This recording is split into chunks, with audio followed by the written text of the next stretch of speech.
So, the Chargers have released their schedule, which means we should do a way too early season prediction video.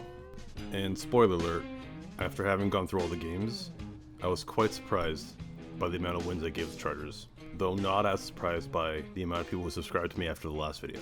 Is 2,000 subs by week 1 possible? Let's make it happen. Alright, so week 1 the Chargers have the Raiders, but before we get into that, let's talk a little bit about how the schedule turned out, because it will have a pretty big effect on how the Chargers record looks like. One thing that really worked in the Chargers' favor this year was the lack of Thursday night games, and by lack I mean 0. A part of you could be insulted as a fan because I guess they're saying they're not good enough to be a primetime team, but at the same time, those Thursday games are pretty grueling and guys tend to get hurt more often then, so that's a big win for the Chargers. However, they also got a week 5 bye, which is bad. Obviously you'd prefer to have one a little later in the year, help guys recover, but it is what it is.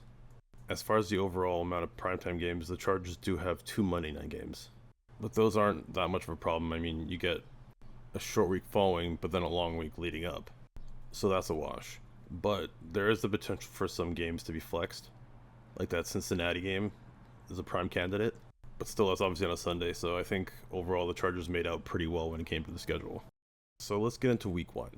So last year the Chargers started with the Dolphins, which was the obvious Tua Herbert game, and this year their sort of week 1 rivalry game is against Tom Telesco, which conveniently he happens to be in the same division as the Chargers. I can't see Telesco having a profound impact on how the game goes either way. I can't see the Raiders necessarily playing for him any harder than they would normally. And I don't sense the same animosity towards Telesco when it comes to the players. We'll be looking at a Staley rematch. Without there being any sort of bizarre psychological advantage either way, I think you have to go based on talent. And I think it's pretty obvious here that the Chargers come out with a win in week 1. Honestly, off the top of my head, can't even remember the name of the quarterback for the Raiders. All I know his nickname is AOC. And I don't think I'll have to remember his name for that much longer. So it's good that it's already slipping into the recesses of my mind. Week 2, the Chargers get to face the worst team in professional sports. This one's on the road, and it's a 1 p.m. game, and it is a West Coast team traveling east.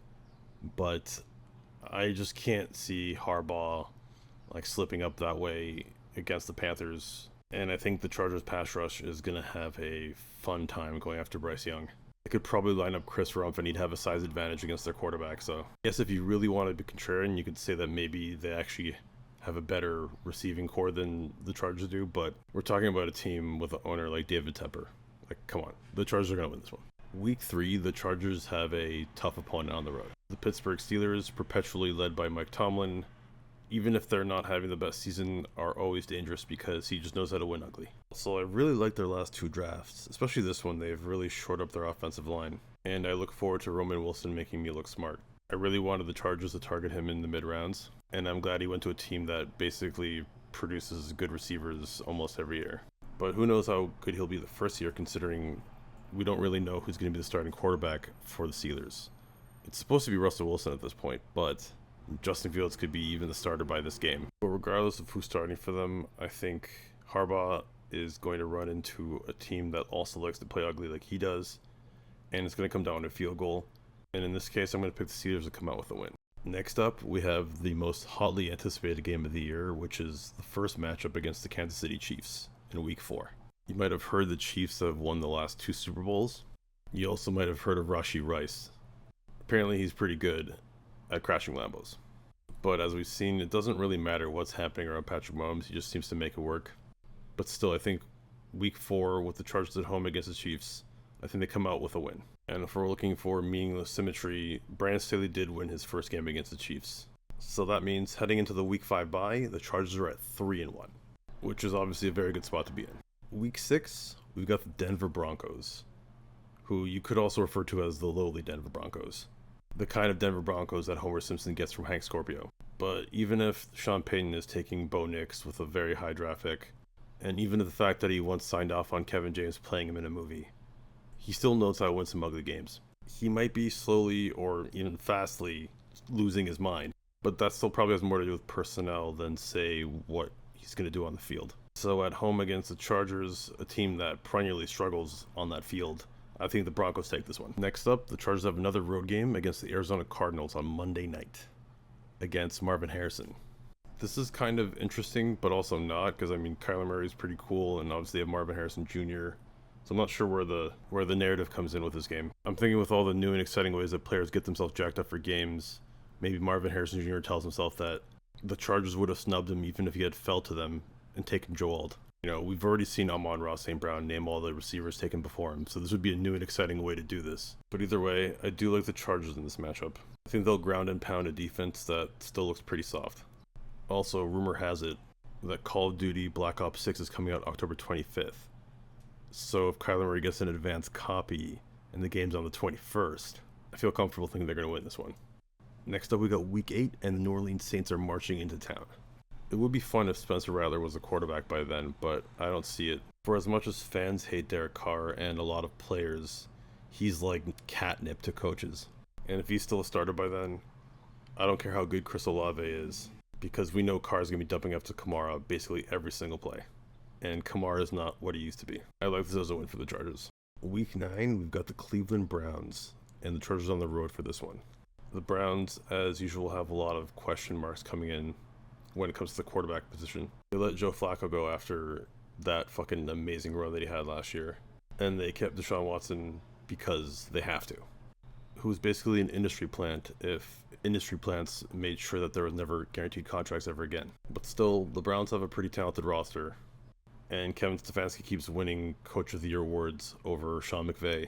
So I guess he must be good, even though he's lost 2 games to Brandon Staley, but whatever. But for some reason, I just get the feeling that the Chargers are going to lose this one. It's going to be, it's November 3rd, so it's not that late yet, but still, you can see some weird win game with the Cleveland-like effect happening. Maybe like Matt Ryan starts playing for them. I don't know. Point is, I think this is going to be one of those games you feel like the Chargers should win, but they don't. So that brings us to what used to be the halfway point in previous 16 game seasons. So 8 games in, I have the Chargers at 5-3. That's not a bad start. Could be better, but still puts them in a pretty good position to make the playoffs from here on in. Will they? In Week 10, the Chargers take on the Tennessee Titans at home. The Titans obviously wanted Joe Alt when they reached for J.C. Latham with the pick right after them. But I don't think that'll factor much into the game. So part of me wonders, did Joe Alt want to go there? Or at the very least, did his girlfriend? Because she did not seem too impressed. Maybe she's more of a Nashville party girl than a LA party girl. I'm just fanficking here. I think the Titans could be a surprise team of the year, but I don't know if they're going to be good enough to win on the road with a second-year quarterback, with a wide receiving core that could fall apart with one well-placed FanDuel ad. So yeah, I think the Chargers take this one. Next up, we got Week 11, and it's the Cincinnati Bengals coming to LA to take on the Chargers. Outside of the Chiefs games, this very much has game of the year potential. Not only is it a rivalry game, considering Herbert and Burrow were drafted the same year, but the Chargers and the Bengals are both in tough divisions, and the Bengals even more so, and this game could mean playoff positioning. Both teams could be looking at a wild card spot, so this game is going to mean a lot. And I like the idea of Harbaugh coming up big with a good game plan that gets the Chargers a nice and ugly win. Next up, we have the Chargers in another really huge game, and that's on Monday night against the Baltimore Ravens. Not only is it the Har Bowl, but it's also Greg Roman facing off against his old team. I think both teams are very good, and if anything, Baltimore has the better overall roster. And you guys might kill me for this, but I do like their offense better, especially Todd Monken. Not to mention, I could see Harbaugh short-circuiting because he's facing his older brother and doing some dumb shit. So I think I'm going to have to take the Ravens in this one. The Chargers head to Atlanta in Week 13 to face the Falcons. I guess they'll be quarterbacked by Kirk Cousins, right? Cousins has shown in the past that when he does have a good receiving core, he will be productive, but he also won't be very good. He'll put up stats in a way where it looks good on paper, but then he's throwing the ball away on 4th down. I just don't like Cousins in a game against Harbaugh and, Harbaugh's tough and rugged style. I can see Cousins throwing it away on 1st, 2nd, and 3rd, and 4th down. The Chargers take this one. Week 14, we have a huge matchup. It's the second game against the Kansas City Chiefs. This one is in Arrowhead, and it's December 8th, so it should be cold, but, these days the weather's kind of funny. But let's just pretend like it's going to be cold then, and the Chargers, having played in domes a lot. In fact, the previous 3 weeks they've been inside a dome. So obviously I think I'm going to take the Chiefs here. Week 15, we have a not terribly interesting matchup against the Tampa Bay Buccaneers. They're coming into Los Angeles, and it looks like Baker Mayfield's their starter. Mayfield, who's somehow less popular than Deshaun Watson, is pretty decent. The hate for him was always outsized, but he's also not a superstar. Sure, he's got Mike Evans and Chris Godwin, but I don't think that's going to be enough to get a road win against the Chargers this late into the season. So I'm chalking this up to a Chargers win. Week 16, we have a rematch against the Denver Broncos. I think by this time of the season, Payne's going to be pretty checked out, and pay Kevin James after he takes some of his Ozempic and get him to coach for him, because he'll be bored of taking Walmart's money at that point. I can see this not only being a big win for the Chargers, but also the start of Sean Payton getting bought out talk. Week 17, the Chargers are traveling to New England. This is December 29th. Even if the weather's good, you have to contend with Bob Kraft's weather machine. Oh wait, sorry, I was told Kraft jokes were off limits. Either way, the Patriots are going to be in a rebuilding year, and Drake May is probably going to need some time to develop and won't have the greatest receiving core. Plus Rod Mayo, maybe he'll have a good defense, but I don't see it being enough for the Chargers to not be able to pull out a win here. So in Week 18, the final game of the season, the Chargers get the Las Vegas Raiders. What could possibly go wrong? Obviously, without Brandon Staley, it's reasonable to expect that it's not going to be as insane this time. I do think the Raiders are probably going to be decent this year, but I don't see them being a playoff team.